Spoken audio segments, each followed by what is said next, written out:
Welcome back to Kapil explain. तो आज जिस मूवी को हम एक्सप्लेन करने वाले हैं, ये मूवी कुछ ऐसे गरीब लड़कों के ऊपर आधारित है। इनको मिल जाती है एक चाबी, जिसके एक तरफ जाने से वो बन सकते हैं अंबानी और दूसरे तरफ जाने से बन सकते हैं भिखारी। तो वो लड़के किस रास्ते को चुनते हैं ये हमें पता चलेगा इस मूवी के अंदर। तो मूवी स्टार्ट होती है जहाँ पर हमको कोई आदमी दिखाया जाता है जिसका मुंह पूरी तरीके से लटका हुआ था और वो काफी गहरे सोच में होता है। उसने अभी हाल ही में अपनी बेटी को दफन किया था। इस आदमी का नाम जॉस होता है। जॉस की बेटी का नाम पिया होता है, जिसे दफन करते वो दुख नहीं था बल्कि वो घबरा रहा था। ऐसा क्यों होता है ये हमें मूवी के आगे पता चलेगा। जब वो अपनी बेटी को दफन करके वापस आता है तब वो कह देता है कि उसके इलाके में पुलिस आ चुकी है, रियल वाली। इसके बाद जॉस अपनी बेटी की फोटो लेकर एक पर्स में डाल देता है और उसके साथ एक चाबी भी छोड़ जाता है, जो चाबी इस मूवी में बहुत इंपॉर्टेंट रहती है। जॉस उस पर्स को लेके भागने लगता है, लेकिन उसके घर के अंदर आ जाती है पुलिस। लेकिन जॉस विंडो से बाहर निकल चुका था। लेकिन जॉस उसके पीछे पड़ जाती है और उसे समझ आ जाता है कि उसके पास भागने का कोई रास्ता नहीं है। उसी टाइम जॉस उस पर्स को एक रोड पे फेंक देता है। उस रोड पे खड़ा होता है एक कचड़े का ट्रक, जिसके अंदर वो पर्स चला जाता है। पर्स को अंदर जाते पुलिस वालों को भी दिख जाता है और जॉस को भी, लेकिन उस ट्रक को कोई नहीं रोक पाता है और ये ट्रक आ जाता है एक काफी बड़े कचड़े के ढेर के पास। यहाँ पे शहर का सारा कचड़ा इकट्ठा होता है। यहाँ पे सारे लड़के कबाड़ बिन रहे होते हैं। यहीं पे हमें एक और लड़का दिखाया जाता है जिसका नाम होता है राफेल। और राफेल जब कबाड़ बिन रहा होता है तभी उसे मिलता है वही वाला पर्स जिससे जॉस ने फेंका हुआ था। और राफेल सोचने लगता है कि अगर इसके अंदर पैसे मिल जाए तो मजा ही आ जाए, और उसके साथ वही होता है, उसे पैसा मिल जाता है और वो जल्दी से जाके अपने खास दोस्त गाडो को ये बात बता देता है। इसके साथ वो उस पैसे को शेयर भी करता है। और जब गाडो वहाँ से चला जाता है तो उस पर्स को वो और खोजतानी करने लगता है। यहाँ पर उसको जोस का कार्ड मिलता है और काफी सारे जानवरों के फोटो भी मिलते हैं और जॉस की बेटी की डायरी और उसकी फोटो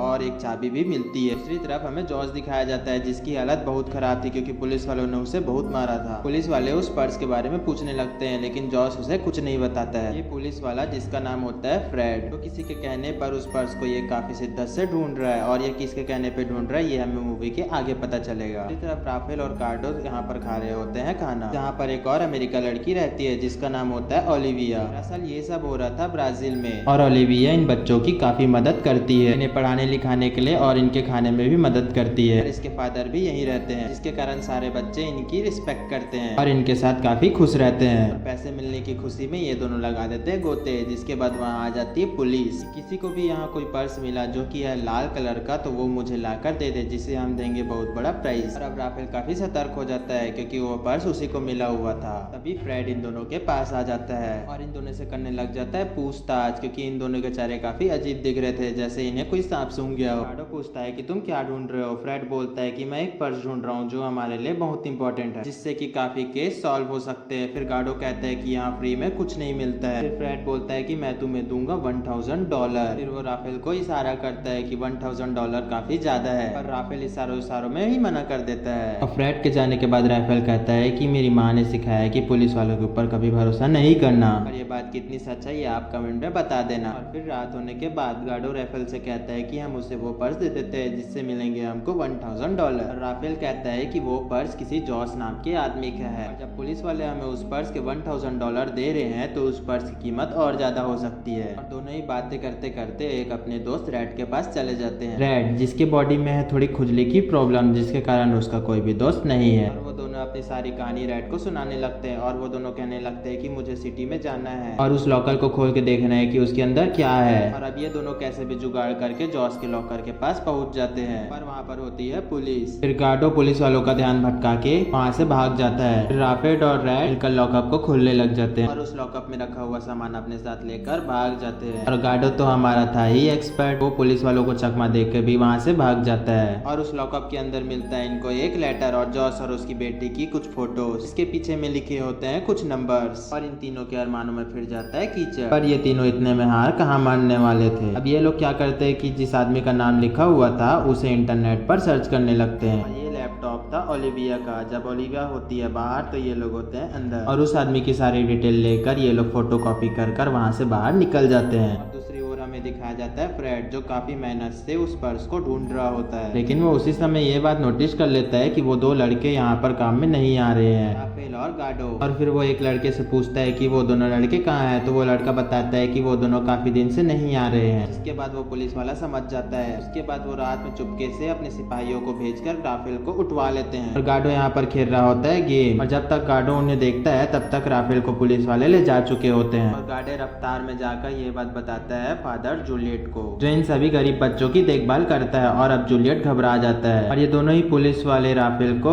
फ्रेड के पास लेकर आ जाते हैं। फ्रेड पूछने लगता है कि मुझे उस पर्स के बारे में बता दो, लेकिन राफेल इन पुलिस वालों पर बिल्कुल भरोसा नहीं करना चाहता और वो पुलिस वालों को कुछ भी नहीं बताता है। फ्रेड उसको गाड़ी में इतने झटके दिलवाता है कि उसके शकल का नक्शा ही बदल जाता है। दूसरी तरफ जूलियट पुलिस स्टेशन जाके काफी परेशान हो रहा होता है और पूछने लगता है कि राफेल कहाँ है, लेकिन उसे कोई कुछ नहीं बताता क्योंकि पुलिस वालों को ही नहीं पता था कि राफेल कहाँ है। और फ्रेड राफेल को एक जगह लेकर चला जाता है और पूछने लगता है कि वो पर्स कहाँ है, लेकिन राफेल कुछ नहीं बताता है, बोलने लगता है कि मुझे नहीं पता। अब फ्रेड का सबर का बांध टूट जाता है और फ्रेड कहता है अपने एक सिपाही से कि उसे गोली से उड़ा दो। फ्रेड के जाने के बाद ये पुलिस वाला दूसरी ओर गोली चला देता है और वो वहाँ से चला जाता है। अगली सुबह सबको राफेल मिल जाता है, जो कि काफी बुरी हालत में था। जूलियट कहने लगता है कि अगर तुमको वो पर्स मिला होगा तो उस पुलिस वाले को वो पर्स वापस कर दो, लेकिन राफेल कहने लगता है कि मुझे ऐसा कुछ पर्स मिला ही नहीं है। वो आदमी जिसका नाम लेटर में लिखा हुआ था उस आदमी के बारे में पता उसे चल जाता है। वो आदमी था जेल में और तीनों बनाने लगते हैं प्लान और कहने लगते हैं कि गार्डो के ग्रैंडफादर जेल में है और वो उनसे मिलना चाहता है। दरअसल यहाँ कोई अमेरिका का रहने वाला यहाँ गुजारिश करेगा तो उसकी बात जल्दी सुन ली जाती है और वो दोनों चले जाते हैं जेल। गार्डो चेंज कर लेता है अपना लुक और उनके पीछे पीछे राफेल और रेड भी आ जाते हैं, जो कहते हैं कि उन्हें शहर घूमना है। और ये लोग जाने वाले थे एक ऐसे बंगले में जहाँ पर जॉस काम करता था।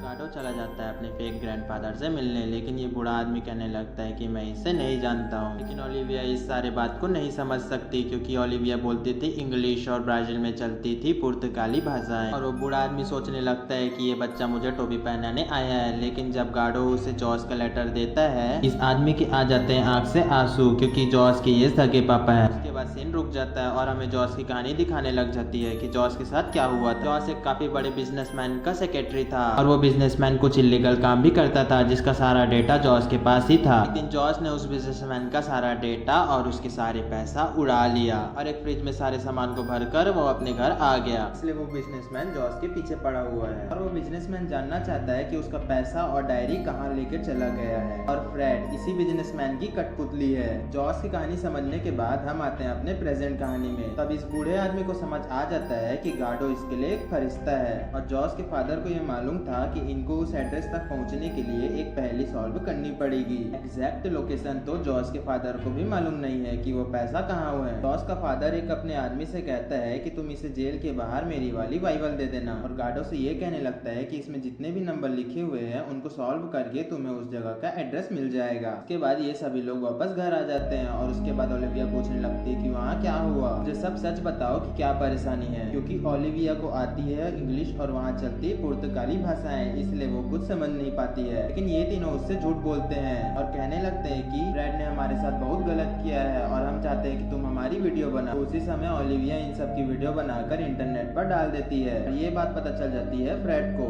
और फ्रेड 5 मिनट के अंदर आ जाता है इन लोग के पास। लेकिन वो तीनों यहाँ से पहले ही भाग चुके थे, लेकिन बच गई थी बेचारी ओलिविया। फिर फ्रेड उसको अपने साथ लेकर चला जाता है और फ्रेड को मिल जाता है वही लाल पर्स जिसे वो ढूंढ रहा था और गुस्से में आकर वो पूरे कबाड़ खाने को ही जला डालता है, जिसके कारण कई लोगों की रोजी रोटी चली गई थी। फिर ये तीनों चले जाते हैं सिटी की ओर, लेकिन जिस आदमी से इनको बाइबल लेना था वो मांग रहा था पैसे, तो रेड जूलियट के बैग से पैसे चुरा लेता है और वहाँ एक चित्र बना के चला जाता है जिससे कि जूलियट को पता चल जाए कि इसके पैसे रेड नहीं चुराए हैं। और जूलियट को काफी बुरा लगने लगता है कि रेड ने ऐसा क्यों किया। तो अब राफेल बनाता है प्लान कि तो देखो गार्डो, जब तुम उसे पैसे देने जाना तो बड़ी होशियारी से काम करना, पहले उसे पैसे नहीं देना, पहले मांगना वो बाइबल, फिर उसे थोड़ा बहुत पढ़ने का नाटक करना, फिर जाकर उसे पैसे देना। तो फिर गार्डो वहाँ चला जाता है और वो पहले जाकर पैसे दे देता है। बाइबल लेने के बाद उसे नहीं पढ़ता। फिर गार्डो ये सोचता है कि मैं पैसे लेकर भाग जाता हूँ। उसी चक्कर में गार्डो इस आदमी से लड़ाई ले लेता है। हल्ला होने की आवाज से वहाँ पर पुलिस आ जाती है और उस आदमी को पकड़ने के बाद पुलिस गार्डो का पीछा करने लगती है और गार्डो भागने में कामयाब होता है और वो दूसरे एरिया में चला जाता है और ये तीनों मिल जाते हैं। इनका पूरा फोकस उस पहेली को सॉल्व करने में था। फोटो के पीछे लिखे होते हैं नंबर और गार्डो चला जाता है खाने की व्यवस्था करने के लिए बाहर। कचड़े के के ढेर से, जहाँ पर एक कन्या उसे काफी भाव देने लगती है। यानी कि एक ऐसा इंसान जो उसके सामने से कचड़े के ढेर से खाना बटोर रहा हो, वो उसे कैसे भाव दे सकती है। इसी टाइम आ जाती है वहाँ पुलिस और गार्ड वहाँ से भाग जाता है और इनके पास जो नंबर लिखे हुए थे 909 यानी बाइबल का 909 पेज, दूसरा नंबर यानी कि वो है चैप्टर, तीसरा नंबर यानी कि चैप्टर का पॉइंट, चौथा नंबर जो कि यहाँ पर लिखा हुआ है 10 यानी कि तीसरे पॉइंट का 10वां वर्ड। और इन सारे वर्ड में कोई ना कोई एनिमल है और जिनके पास एनिमल की लॉन्ड्री थी और उनके 4 जानवरों के जो भी नंबर थे उसको राफेल वही दीवार पर लिख लेता है। उसी टाइम गार्डो वहाँ पर बता देता है कि यहाँ पर पुलिस आ चुकी है। सभी लोग वहाँ से उठकर भाग जाते हैं, लेकिन उस नंबर को मिटाना भूल जाते हैं और ये नंबर दरअसल एड्रेस था। फिर ये लोग उस एड्रेस पर चले जाते हैं जहाँ पर होता है एक काफी बड़ा कब्रिस्तान और दूसरी तरफ फ्रेड उस नंबर को देख लेता है और ये तीनों मिलके कब्रिस्तान में जॉस की बेटी की कब्र ढूंढने लग जाते हैं जिसका नाम पिया था। और आखिरकार काफी ढूंढने के बाद राफेल को पिया की कब्र मिल जाती है। फिर अचानक उसके पीछे पिया प्रकट हो जाती है, मानो वो उसी के लिए आई हो। राफेल काफी घबरा जाता है, पर पिया कोई भूत नहीं थी, वो बल्कि रियल थी, बल्कि पिया कभी मरी ही नहीं थी। उसके पापा ने उसे यहाँ पर सुरक्षित रखा हुआ था छुपाकर, और वो उसे यहाँ राशन देने आ जाते थे। पर काफी लंबे समय से पिया ने कुछ नहीं खाया है और वो राफेल से पूछती कि तुम्हारे पास कुछ खाने का है क्या। और पिया फिर से उसी जगह में आकर छुप जाती है जहाँ उसके फादर ने उसे छोड़ा हुआ था। तभी उतने में वहाँ फ्रेड आ जाता है, रेड और गार्डो को पकड़कर, और इन तीनों से कहने लगता है कि तुम इस कब्र को खोदो। और ये तीनों पूरी मेहनत के साथ इस कब्र को खोद देते हैं, जहाँ पर इनको मिलते काफी सारे पैसे और उस बिजनेसमैन की डायरी। पर फ्रेड उस बिजनेसमैन से कहता है कि मुझे पैसे तो नहीं मिले लेकिन डायरी मिल गई। अब हमें ये पता चलता है कि फ्रेड सारा पैसा रखना चाहता था। वो बिजनेसमैन बोलता है कि पैसे नहीं, मुझे डायरी चाहिए। तभी पीछे से पिया आकर फ्रेड के सर पर हमला कर देती है और राफेल फ्रेड के सर पर गन तान देता है और ये लोग सारा पैसा लेकर चले जाते हैं अपने एरिया में और वहाँ जाकर एक बोरी पैसा ऐसे ही उड़ा देते हैं। रेड फादर जूलियट के पैसे लौटा देता है और तभी वहाँ पर आ जाती ओलिविया जिसे पुलिस वालों ने छोड़ दिया है और तभी इनों की तिगड़ी बन जाती है 4 की तिगड़ी। ये लोग चले जाते हैं शहर से काफी ज्यादा दूर और कुछ टाइम बाद इन तीनों की वीडियो वायरल हो जाती है और सारे लोग इनको मिलकर ढूंढने लगते हैं। जॉस के चुराए हुए पैसे से ये घूम रहे हैं आइसलैंड और यहीं पर हो जाती है मूवी दी एंड। तो इस मूवी से हमें ये सीख मिला कि हमें जाकर ब्राजील में रहना चाहिए। वो क्यों रहना चाहिए आप कमेंट में बताओ।